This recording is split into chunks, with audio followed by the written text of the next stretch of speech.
This is going to be your guide for competitive Pokemon locations in Pokemon Sword and Shield. So the first Pokemon we're going to be looking for is one of the most busted in the game, and that is Toxapex. Don't worry, there's going to be some Generation 8 locations in this video, but all Pokemon are going to be counted for this one. So this is a den that has a chance of spawning a Marini, and the reason why you need to do it through a den or through a max raid battle is because that also gives you the chance of your hidden ability, and Toxapex's hidden ability is Regenerator, which is really good. So we got the Roselia, but the idea here is that this den generally has poison type Pokemon, so with enough luck you'll be able to get the Regenerator Marini that you're looking for, and it's a pretty scary Pokemon.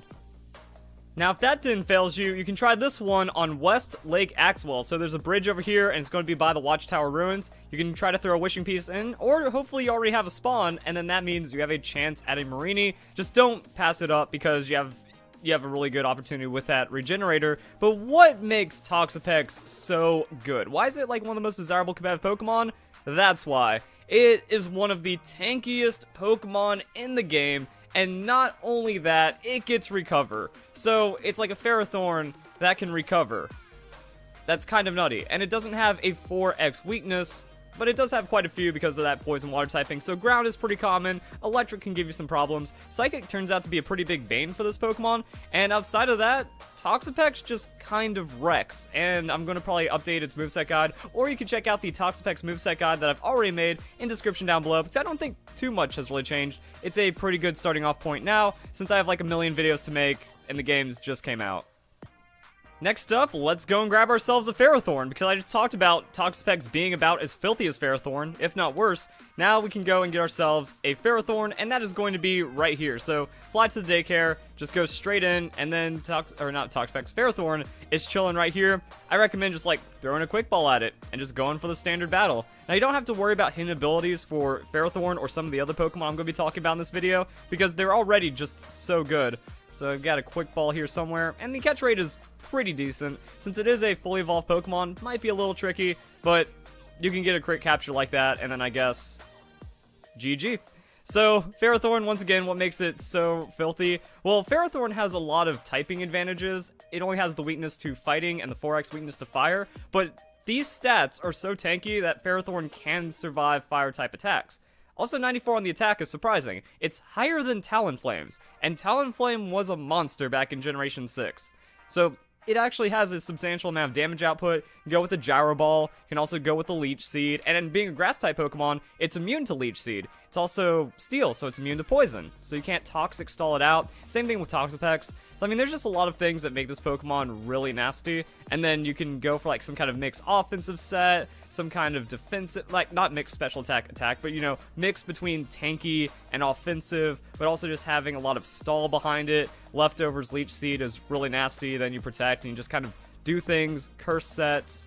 Ferrothorn has a lot of opportunity behind it, and yeah, it just kind of sits in, and nothing matters. Also can set up Stealth Rocks.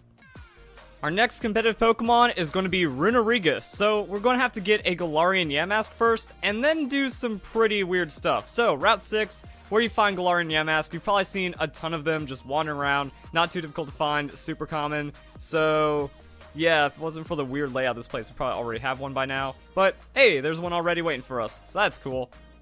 So once again, just going to throw a quick ball at it, which is kind of needed for getting Runerigus, because what happens is you have to take 49 damage in a single battle and then walk into a certain area. So if you're at full health after the quick ball catch, or maybe using a heal ball if you get it like super low health, even though heal ball has a really low catch rate, just kind of speeds things up. It saves a Pokemon Center visit, and it means that you're also going to be in a pretty good position. Now there's a few ways of doing this. You just kind of run around and then encounter the next Pokemon that you see here, and then use the Galarian Yamask in battle, and eventually just take some hits. Basic math, basic calculations. It's not really too difficult for that one. Okay, apparently you can't fight a Helioptile. Like, I know it's a Ghost Ground type on the Runerigus / Galarian Yamask, but it doesn't even have a single non-electric type move that it can use against you. So I'm just like spamming Mean Look and Crafty Shield, but its moveset can't do anything to it. So another thing I was thinking is that also what you could do is, since you have to evolve in the wild area, just give it some spare experience candies that you've been holding on to for max raid battles, and that should also set it up. Alright, so when you've met the conditions, what you need to do is go to the Dusty Bowl and then hang out under this archway after you've taken the 49 damage in a battle. So let's go into the Sneasel. Now, one thing I tried to do was like curse against a weaker Pokemon when I got my Yamask a high level. That ended up not working, so I guess you have to take the damage. And unfortunately for me, it's hailing right now, so I'm going to have to be facing Ice-type Pokemon, which are strong against me. But maybe this will be fine. Okay, Sneasel has Beat Up. We might make this one work. So we're just going to have to drop to around half health, and then hopefully it works out. I ended up using like 26 medium candies, but the thing is, this is not going to be like your competitive Runerigus that you take into battle. So what you most likely want to do, get this, get the right nature, breed it with a Ditto, you know, Everstone on the nature that you're looking for Yamask. I'm going to be doing a moveset guide on this guy pretty soon. And then if you have a 5 IV Ditto, then you can breed it with that with the Destiny Knot. And that's pretty much going to be it. Then you kind of get it to a high enough level to where you can proc all this stuff. You're going to have to get a high level anyways for all the moves that you might want. So it will kind of work. And I guess this is going to test if Hail can also contribute to that damage, depending on what Sneasel does here. So that's another beat up. And that should be good. This is actually kind of cool, like how the Malamar evolution requirements were. It's definitely something outside of even an unusual requirement. So if we're under here, let's go grab this. Maybe you have to like leave and come back or something.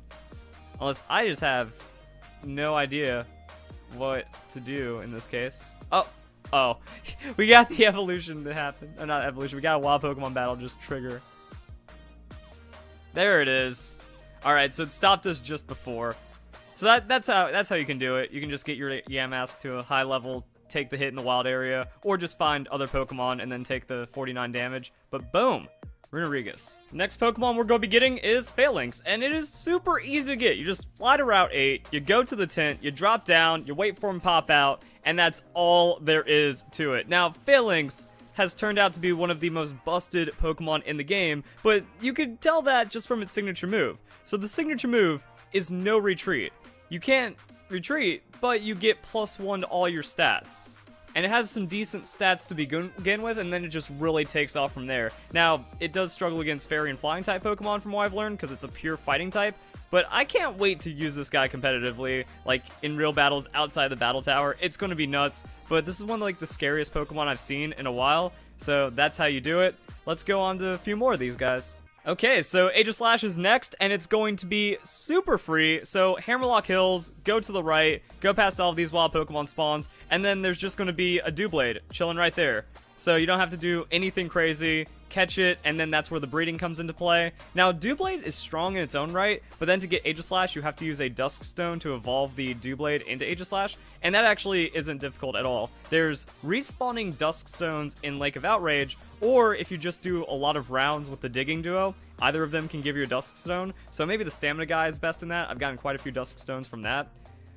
And then when you get the Doublade that you're looking for, so this is also where I recommend checking out my breeding guide, checking out my 6IV Ditto guide, get those, get the Ditto, learn how to breed, and then just get a competitive Hone Edge, level it up. When it becomes Doublade, use the Dusk Stone, get a competitive Aegislash. And Aegislash is an interesting one. I think it might need its own guide again because it got nerfed, but it doesn't really matter. So Aegislash went from having 150 in its primary main stat. So in shield form, 150 defense, 150 special defense. In blade form, 150 attack, 150 special attack.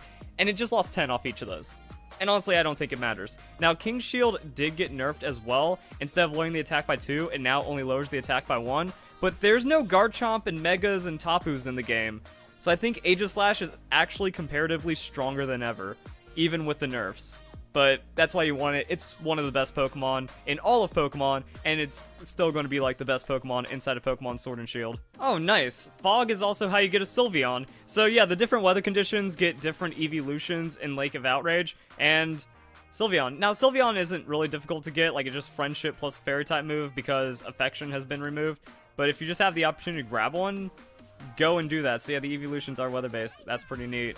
I kind of assumed that when I got a Vaporeon in the rain, and I just got like a random Espeon in like neutral weather or something. So that's pretty cool. And I came over here to kind of show you guys how to get another Pokemon, because everyone wants the Dreepy. Everyone wants the pseudo-legendaries, and you go and pick them up at Lake of Outrage. I'm pretty sure that this one is the respawning Duststone. I already picked one up, but yeah, it's not hard to get that for the Aegislash. And this is where things actually get really nice. So if it's foggy, raining, thunderstorm, or overcast, you can find Dracolock here just spawning naturally in the overworld. So also if your date is set to November 20th, then that's going to give you the foggy weather that you need here. It is a 2% or 1% spawn, so it might not be super common to find, but I've kind of just seen them like in the overworld. And then the hidden Pokemon has a 1% chance to be a Dreepy in that case. So just kind of, oh, perfect. Is the Dracloak free? The answer is probably. Oh wow, Crit Cap Quick Ball isn't even enough. So you guys might be in for an interesting battle. And there's my boy. So we've got that whenever we need it. That's kind of cool. And then if you can't find it, because one thing I don't recommend is changing the weather inside your games, because then you get locked out of time-based stuff, which is pretty important in Pokemon Sword and Shield. So if you're not doing it on this day, or if there's none of the weather I mentioned above, you can still find Dreepy and Dracolock, and also the other, I keep calling Dracolock, it sounds like Lock-On, you know, but Dracloak, you can find it. There's a den here, and then there's also the den in Axew's Eye, and then those have Dragon-type Pokemon. Also, I'm out of wishing pieces, so let's do that RNG thing. Ooh, a Purple Beam, and it's just going to be a Hack-Mow. So just kind of showing you guys, it's the Dragon Den. Much like with the Marini or the Toxapex, you got an RNG for it, and then there's a chance of getting that hidden ability. But then some Pokemon, it's just better to force them through a den if their spawning conditions are not met elsewhere in the wild area or in the game. So there we go, guys. I hope you all enjoy the video. If you need moveset advice, you can find that in the description down below. And if I don't have a moveset for a Pokemon, don't worry. It's going to be coming out. These games are massive, and I can't make 100 videos in a day. YouTube wouldn't like that even if it was physically possible. So hope you guys enjoy the video. Hope you all have a nice day. Thank you very much for watching.